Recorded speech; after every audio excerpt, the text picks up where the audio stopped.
Та эр хүний ноён нуруу. Бүсгүй хүний хатан ухаанаар энэ л амьдралаа босгон байгуулсан. Энэ амьдралд ямар ч утга алга. Яваад өгөлөө.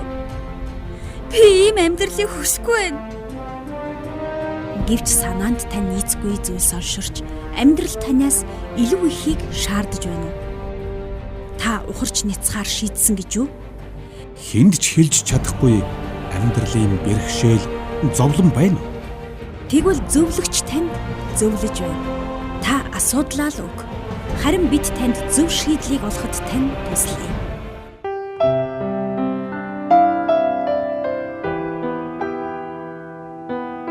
Зөвлөгч зөвлөж байна. Сайн байцгаана уу? Энэ өдрийн мэндийг танд хүргэе. Зөвлөгч зөвлөж байна нэвтрүүлэг маань эхэлж байна. Тэгээ энэ удаагийн бидэнд хандсан эмэгтэй загтлыг нээж үзье. Сайн байцгаана уу? Намайг Солонгоо гэдэг. Би одоо 48 настай. Би насанд хүрсэн 2 хүүхэдтэй. Тэд маань одоо бүгд тусдаа гарсан л та.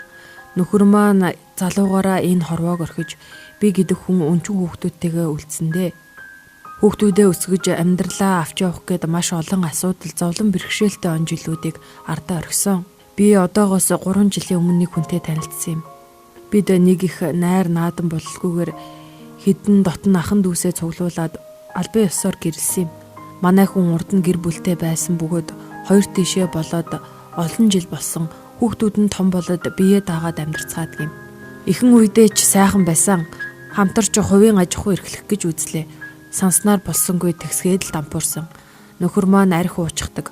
Үүнээс болоод өдөр хоног өнгөрөх тусам бид хоёр зөрчилдөх нэгсэж зодоон цохион болдог боллоо. Ер нь бол би мөчөөгөө өгөхгүй л гэж түүнтэй маргаж хэрэлдэж өөрийнхөөрөө зүтгэдэг. Тэр ч бас өөрийнхөөрөө зүтгэж зөрүүдэлдэг. Миний хувьд арх уугаад л ороод ирэхээр нь маш их дургу хүрээд ууралдаг юм. Заримдаа ажил хөөцөлтөн гэж яваад энэ тэнд архитаад алга болчихдог. Эрүүл болохоороо би дахиж уухгүй гэдэг. Би бүр түүнд итгэхээч боллоо. Бас өөрийгөө ч мэдхэ боллоо. Цаашдаа яах учраач олохоо боллоо. Ямар салтай нь биш дээ. Та бүхэн надад зөвлөгөө өгч туслаач. Тэгэхээр энэ эмэгтэйгийн хувьд бол урд нь амьдралтай байсан. Нөхрийн хувьд ч гэсэн бас урд нь амьдралтай байсан. Тэгээд ийм хүмүүс дахин гэрэлж байгаа ийм асуудлын тухай яригдж байна л да. Мэдээж урд нь амьдралтай байсан гэр бүл гэдэг маань тодорхой хэмжээгээр янз бүрийн түүхүүд, янз бүрийн дурсамжуудыг бий болгосон байдаг. Тэгэхээр энэ загтлыг харах юм бол тэр эмэгтэйгийн хувьд бол олон жил хүүхдүүдэд өсгөх гэж, ар гэрээ авч явах гэж маш олон зовлон бэрхшээлүүдийг туулж гарсан байгаа. Нөхрийн хувьд бол мэдээж гэр бүлээсээ салсан гэсэн байна. Мэдээж салах шалтгаан нь ямар шалтгааныг би мэдэхгүй ч гэсэн энэ бас нэг тодорхой хэмжээгээр үйл итгэлцэл юм уу эсвэл ямар нэгэн тийм ээ асуудал байсан учраас энэ гэр бүл салсан. Гэтэл яг ийм асуудалтай гэр бүлүүд хоёр талаас нийлээд нэгэн гэр бүл болж байна. Гэр бүл гэдэг маань тэр тусмаа эхнэр нөхөр гэдэг маань хоёр талаасаа нийлээд нэгэн бий болж иж тэгжээж гэр бүл бий болдог байгаа. Гэтэл одоо энэ асуудлаас харах юм бол энэ нөхцөл байдал нь бүрдээгүй. Энэ байдал нь маш хүн асуудлаасаа болоод одоо бүр сэтгэл санааны хувьд ч гэсэн тийм ээ салалтын байдалтай шийдэж чадахгүй ийм асуудалд хүрсэн байна. Загтлаас харах юм бол бас хүүхдүүд нь хүртэл одоо ээжийнхээ энэ байдлаас болоод тий сал цаашдаа ингэж амьдраад явах гэсэн ийм чиг асуудлуудыг бас хөндлөнгөөс нь бий болгодог. Тэгээ дээрээс нь бас хүүхдүүд нь өөрсдийнхөө хүүхдүүдийг харуулдаг. Ийм олон янзын асуудлаасаа болоод энэ урдных нь амьдрал нь урдны одоо амьдралын янз бүрийн таагүй дурсамжуудаасаа болоод тэр амьдрал дээр нь дахиад өнөөгийн нэг цоо шин амьдрал нь ороод ирэхлээр урдны тэр шийдвэрлэгдэг амьдралаа дараагийн амьдралын хоёрын хоорондын зөрчлүүд бий болж байна. Тэгэхээр эндээс би юу ч хэлэх гэж байгаа гэхээр эхлээд урдны амьдралынхаа тэр асуудлуудыг шийдвэрлэх ёстой байдаг.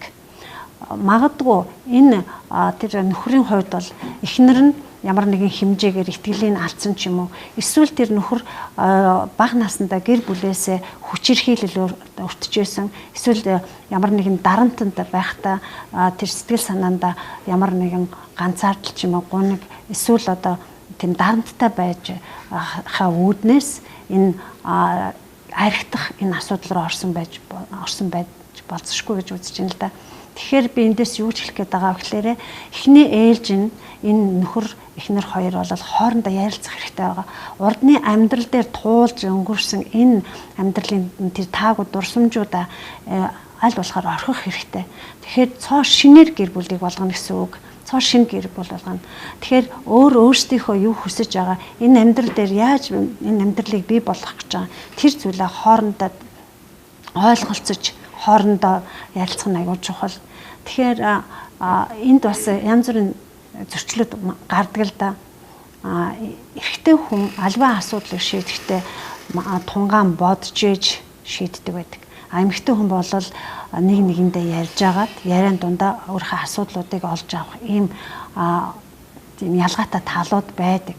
Магадгүй нөхөрт энэ зүйлийг ярихад сонсохгүй байгаа ах гэж би бодож байна. Ягаад гэвэл эрэгтэй хүмүүс нэг сонсох тийм туртай биш байдаг.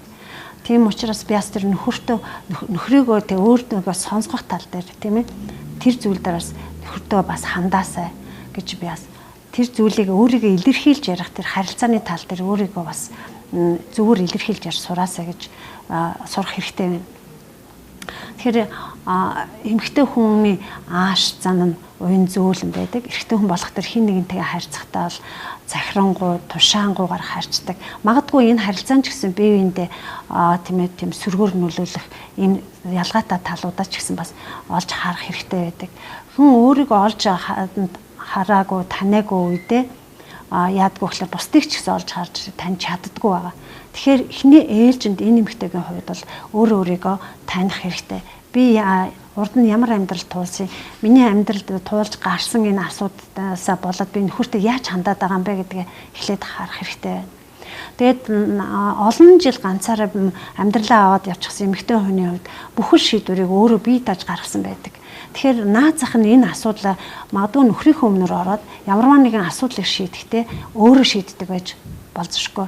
Энэ нь нөгөө нөхрийн хувьд бол тийм таата биш байгаа.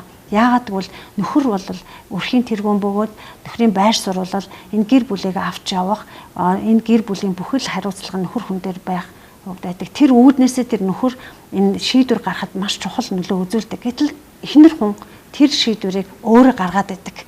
Энэ нөгөө олон жил бие дааж өөрх амьдралыг аваад явсан тэр шийдвэрийг өөрөө гаргасных нь одоо нэг зуршил нь болоод эхэлчихэж байгаа. Тэгэхээр юу ч хэлэх вэ гэхээр эхний ээлж нь аливаа асуудлыг шийдэхдээ хоорондоо ярилцах хэрэгтэй. Хинийхээ тэр санаа бодлыг хуваалцаж сонсдог байх хэрэгтэй. Асуудлыг шийдвэрлэхдээ нөхрийнхөө тэр гаргах шийдвэрд маш их тийм чухлыг тэр байр суурийг тавьж өгөх хэрэгтэй болж байгаа. Тэгэхээр яг энэ харилцааны хэлбэр магадгүй энэ гэр бүл дээр нөлөөлсөн байж болзошгүй байна. За тэгээ захиралд өгүүлэхдээ нөхөр нь арх уудаг гэж хэлсэн байгаа. Тэгэхээр арх уудаг гол шалтгаан нь бол түрүүнд дурдгдсан байгаа. Бага насндаа ч юм уу урдныхаа амьдрал дээр ямар нэгэн сэтгэлдээ сэвтэй, ганцаардсан, гологдсон, эсвэл хүчирхийлэлд өртсөн, эсвэл одоо итгэл алдарсан энэ одоо сэтгэлийн энэ шаналлаа дарахын тулд арх уудаг. Энэ олон шалтгаанууд байдаг. Тэгэхээр нөхөртөөгөө ярилцах хэрэгтэй. Энэ юуны улмаас арх уугаад байгаа энэ шалтгаануудаа олох хэрэгтэй байгаа. Мэдээж энэ шалтгааныг олох юм бол энэ асуудлыг шийдэх боломжтой байна. Салалтаар бол гэр бүлийн асуудлыг шийдэхгүй харин ярилцж, ойлголцож энэ асуудлыг шийднэ. Цааш нь үргэлжлүүлээд загтлаас харах юм бол энэ маргаан сүулдэ бүр явсаар агаад юу болдог вэ гэхээр зодон цохон болдог гэж энэ цагтл дээр бичсэн байна л да. Мэдээж эхний асуудлаа шийдэж чадаагүй дараагийн асуудал дараадаас ороод ирэхдээ улам л энэ асуудууд нь хурцтаж эхэлдэг. Тэгэхээр гэр бүл дээр харилцаа маш чухал байдаг. Харилцаа. Тэгэхээр энэ магадгүй энэ маргаан нэгнээсээ давах гэсэн тийм ээ. Нөгөө нэгийнхаа тэр жоохон гаргасан алдаа дутагдал дээр нь дөрөөлсөн.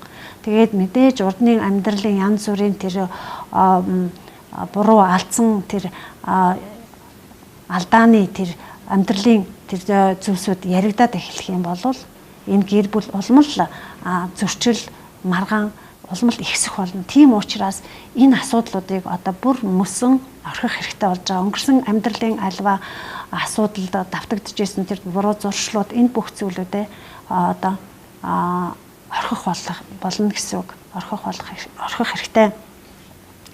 Тэгэхээр эмэгтэй хүн бол үнэхээр ааш зангийн хувьд болохоор өрөвч тийм ээ энэрэнгүй байдаг.